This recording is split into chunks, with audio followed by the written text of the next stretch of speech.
welcome. Today I would love to focus on crow pose. So a lot of you know that I really like inversions. So essentially I'm here to give you a few tips and tricks for crow pose.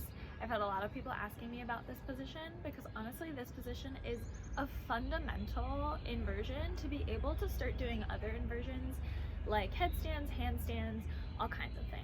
It's really great for arm strength and core strength, and you also need some hamstring flexibility and hip flexibility to get there. So we'll start with a couple little exercises to get us warm and ready for crow pose. I recommend a little bit of a flow. We're not going to do that in this video, but you can do that beforehand, come back to the video, and then join us. So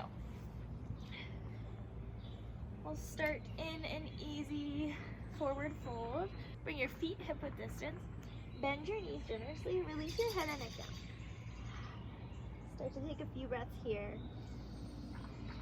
Connect into your breath, in your core. Shake your head yes and no. Now bend and straight through your knees. Take really deep bends with your knees. You can bring your hands to your ankles. Continue to release your head and neck down. We're starting to warm up through our hamstrings.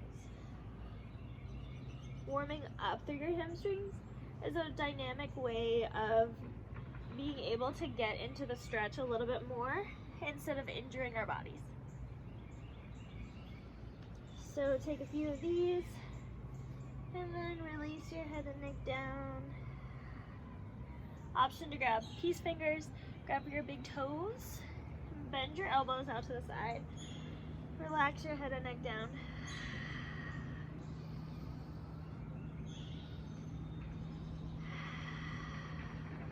Alright, now step your right foot forward, step your left foot back to a low lunge. Bring your back knee down, bring your hands to your thighs. Open up through your chest, stretch through your hip flexor here. Deep inhale. Exhale. Inhale.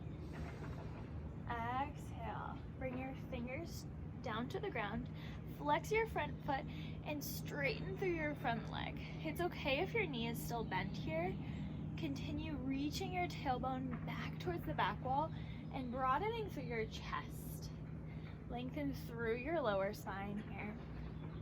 You can continue to bend through your knee if it won't straighten anymore. Just continue breathing into your hamstring. You should feel a really nice hamstring stretch here. Keep both hip bones facing the front wall. Maybe release your head and neck down. Breathe here. Now start to bend your front knee like we did before, bending and straightening from your low lunge to your half split. You can incorporate your breath here. Inhale as you bend, exhale as you extend. Continue breathing here, dynamically warming up through our hamstring. Now, tuck your back toe, straighten through your back leg, and step your left foot to your right foot. Release your head and neck down, shake through your hips, maybe take a couple bounces, and step your right leg back and bring your knee down towards the earth. Your fingertips to touch, and if you want you can bring your hands to your thigh. Stretch through your right hip flexor here. Squeeze your legs in towards each other. Bring your left hip back, right hip forward. Continue sinking down into your lunge. Deep inhale. Exhale. Inhale. Exhale. Bring your fingertips down into the earth. Flex through your front leg. Straighten through your front knee. And send your tailbone back towards the back wall. Broaden through your chest towards the front wall. Deep breath in. Deep breath out. If your knee is bent, that's totally fine. Continue sending your tailbone back towards the back wall, lengthening through your spine. Maybe release your head and neck down. Shift forward, inhale. Exhale as you extend. Inhale, bend. Exhale, extend. Take a few rounds of this here.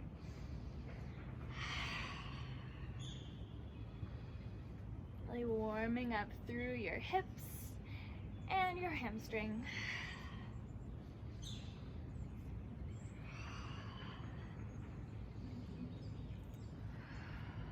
And bend your front knee.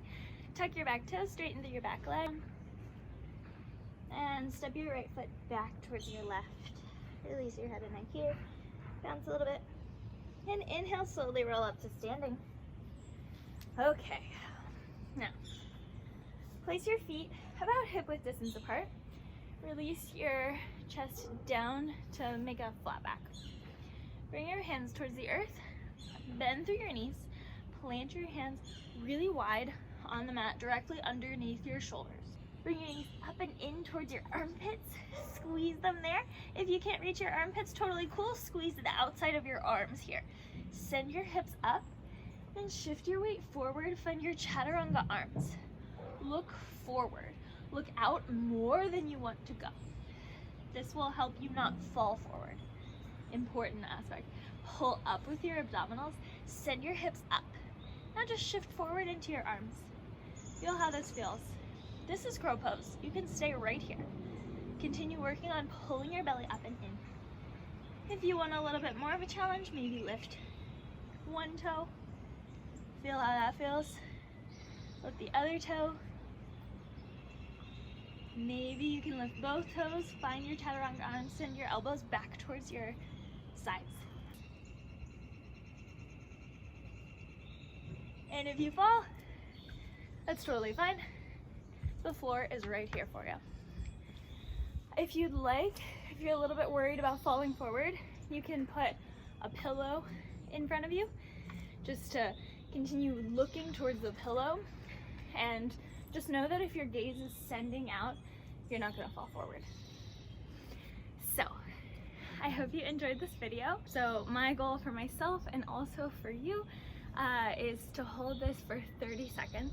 And this might feel like a super long time, and it kind of is, but continue to work on it.